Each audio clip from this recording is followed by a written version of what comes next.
हनुमान युग के सभी दर्शकों को जय श्री राम। मैं आज आपको अपना खुद का अनुभव बताना चाहती हूँ, जिससे आपका विश्वास हनुमान जी में और भी दृढ़ हो जाएगा। अपनी लाइफ में जब भी परेशानी आती है तो हम या तो भगवान से चमत्कार की उम्मीद लगाते हैं, या तो जब चमत्कार नहीं होता है तो हम उनसे मुंह मोड़ लेते हैं कि संसार में भगवान है ही नहीं, जो करना है खुद से, जैसा होना है वैसा होगा।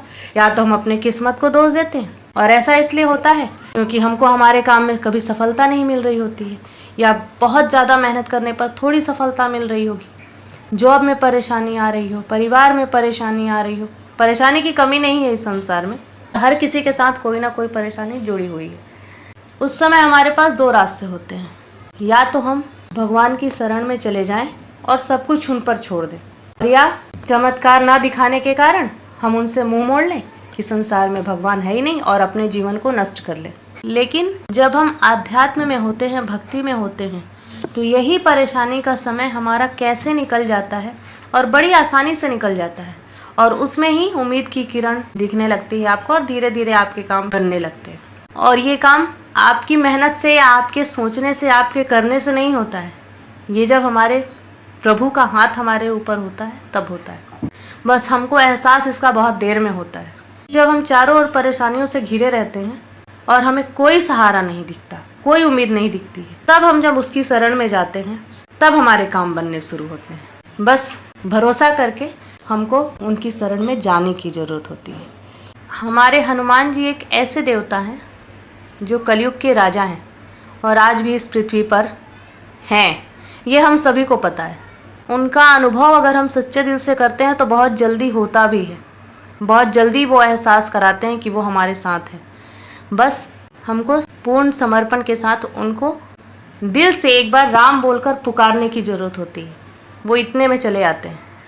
लेकिन हाँ, हम कहेंगे कि हमें तो नज़र नहीं आ रहे, हमें चमत्कार दिख नहीं रहा, तो लाइफ में ऐसे चमत्कार नहीं होते हैं।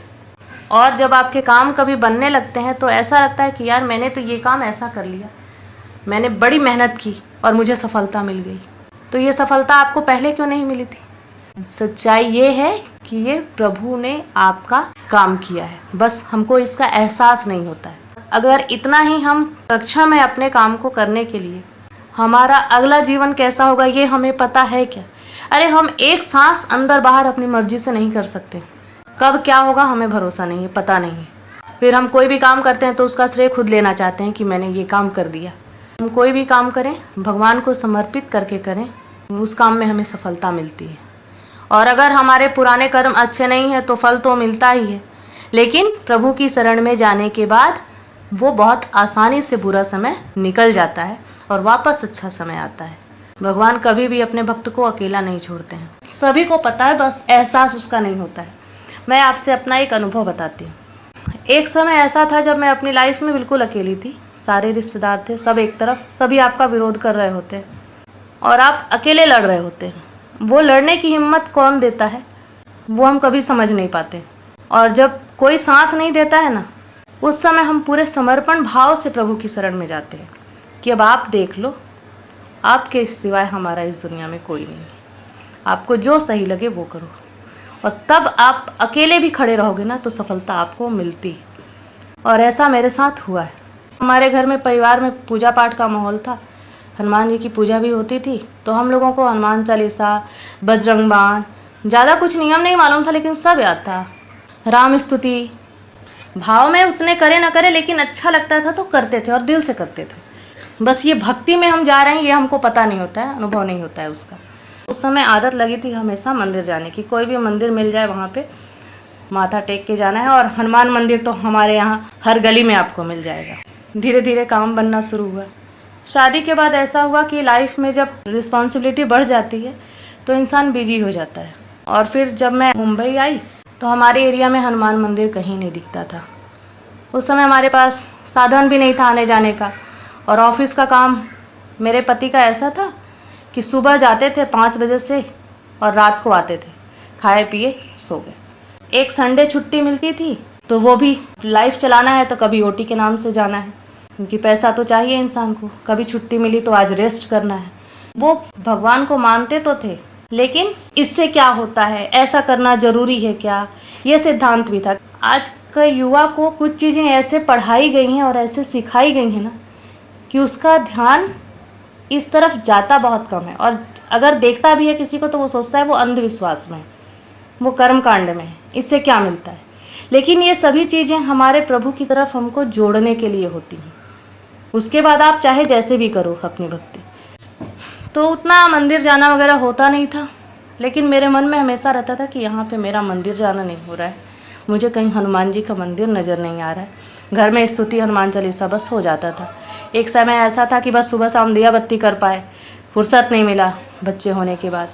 लेकिन जैसे जैसे परेशानी आई लाइफ में, जिम्मेदारियाँ बढ़ी, बहुत ज़्यादा इनकम तो नहीं थी, और बड़े शहर में आने के बाद कोई सहारा भी नहीं होता है, कोई दूसरा रास्ता भी नहीं होता है। वो भी जब आप अकेले हो, कोई रिश्तेदार ना हो, और दोस्त यार भी ऐसे हों जो सिर्फ मौके पे काम आते हैं, वो भगवान के अलावा बाकी तो कोई वैसे भी साथ नहीं देता। बिरला ही कोई होते हैं ऐसे जो मौके पे साथ दे दें। जब हम एकदम अकेले पड़ जाते हैं संसार में, तब हमको केवल प्रभु की याद आती है। और मुझे भी केवल अंदर ही अंदर भगवान की याद आती थी, मेरे हनुमान की याद आती थी। एक मंदिर ऐसा दिखा जो बीच में पगडंडी जैसा पत्थर का उबड़ खाबड़ रास्ता था, नदी थी नीचे, पार करके जाने में मुझे बहुत डर लगता था, वहाँ मैं अकेले नहीं जा पाती थी। फिर भी एक आध बार मुश्किल से उस समय जा पाई, इच्छा होती थी पर नहीं जा पाती थी क्योंकि साधन नहीं था। कोविड का समय आया, और कोविड के समय में सभी जॉब वालों की हालत क्या थी वो सबको पता है, किसी से छिपी नहीं है। वर्क फ्रॉम होम में आँख खोलो तो ऑफिस की चेयर पे, सो तो ऑफिस की चेयर पे, ये हालत थी पति की। इनकम वहीं की वहीं थी। जॉब में एक और चीज़ होती है कि जब आप पॉलिटिक्स में नहीं होते हैं ना, किसी की चापलूसी में नहीं होते हैं, तो सभी आप ही के पीछे पड़े रहते हैं ग्रुप बनाकर। हमेशा एक टेंशन रहता था कि मुश्किल से जीविका चल रही है, खाना चल रहा है। दो बच्चे थे और उसमें भी दोनों लड़कियां हैं, तो ये टेंशन होती है कि उनको पढ़ाई लिखाई, शादी ब्याह, सबके लिए, लाइफ के लिए, सबकी लाइफ में टेंशन होता है, कोई बोले या ना बोले।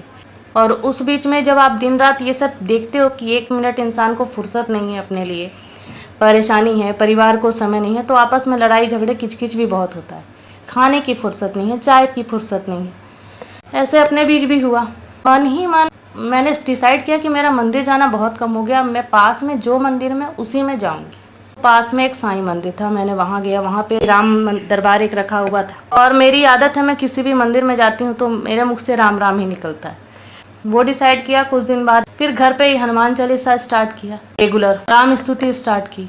भगवान से मांगा भी नहीं, क्योंकि उस समय हमको पता नहीं होता है कि हम किस ओर मुड़ रहे हैं। बस अकेले में बेसहारा जब इंसान होता है ना, तो भगवान के पास जाता है। बस वैसे ही मन मन में एक भाव आता था पूजा करते में कि प्रभु ऐसे कैसे चलेगा, ये क्या जा रही है लाइफ, ऐसे कैसे चलेगी मेरी। ना तो इतनी इनकम है, ना कोई साधन है, ना कोई सहारा है, ना कोई रिश्तेदार है। घर परिवार में भी ऐसा था। कोविड के बाद मेरे मम्मी पापा दोनों ही 2 महीने के अंतराल में बीमारी से गुजर गए। मेरी सास कोविड के पहले साल में ही उनका भी देहांत हो चुका था। शादी के बाद एक लड़की के माता पिता ना हो, सास ना हो, फिर आप अपने मन का किससे कहेंगे, ये समझ में नहीं आता है। बाकी रिश्तेदार होते हैं, भाई बहन, ससुराल में भी और रिश्ते होते हैं, लेकिन आप अपने दिल की किसी से नहीं कह सकते हैं अगर आपके पास माँ बाप नहीं है, ससुराल में सास नहीं है। तो एकदम बेसहारा होने के बाद ही पूर्ण समर्पण भी होता है। मैंने हनुमान जी को अपना पिता माना, और मैंने बस उनसे इतना ही कहा था कि प्रभु ऐसा कैसे चलेगा, कोई सहारा नहीं।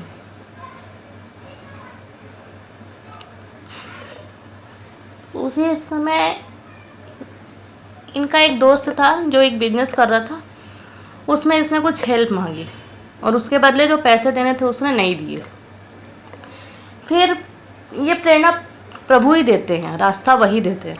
फिर हम लोगों ने उसके काम को समझा, और मुझे ये लगा कि अगर वो कर सकता है और हमारे पैसे नहीं दे रहा, तो क्यों ना हम उस काम को करें। जब वो कर सकता है तो हम क्यों नहीं कर सकते हैं।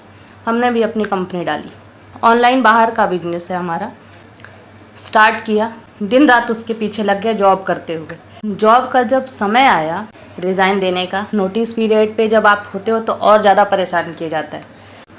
अब हमारा काम उतना चल नहीं रहा था, लेकिन पता नहीं कैसे नोटिस पीरियड से पहले ये तंग आ करके इन्होंने मेडिकल डाल करके रिज़ाइन दिया, क्योंकि वो एक दिन झेलने लायक नहीं था काम अब।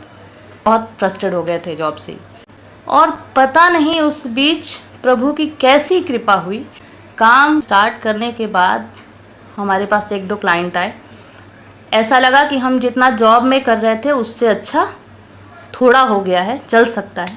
उस दिन से लेकर के आज तक प्रभु कैसे हमारा काम करते हैं हमको पता नहीं चलता है, क्योंकि हम जो काम करते हैं वो हमारे हाथ में है ही नहीं। हमारा क्लाइंट बैठा है यूएस में, यूके में, बाहर के लोगों से हमारा काम होता है और हम यहाँ बैठ के कैसे कर रहे हैं। बहुत बड़ा नॉलेज भी नहीं था इतना कि हम ये काम करेंगे। ये तो हम आज तक नहीं समझ पाते हैं कि हमारा काम कैसे चल रहा है, हमारा बिजनेस कैसे चल रहा है, बहुत नहीं है। लेकिन उस जॉब से तो लाख गुना अच्छा है, फ्री टाइम मिला। अब हम कहीं भी जाना आना हुआ या जितनी भी सुविधाएं हैं घर के लिए है या फ्यूचर के लिए, थोड़ा तो ऐसा लगा कि हाँ आगे कुछ इंसान कर सकता है। होता है, क्लाइंट का प्रॉब्लम होता है, कभी काम ज़्यादा रहा, कभी नहीं मिला, ये सब भी होता है, तो हमारे जीवन का हिस्सा है। अब हम इससे घबरा के नहीं कह सकते हैं कि हमारे भगवान ने कुछ नहीं किया। अरे जो कर रहे हैं वही कर रहे हैं।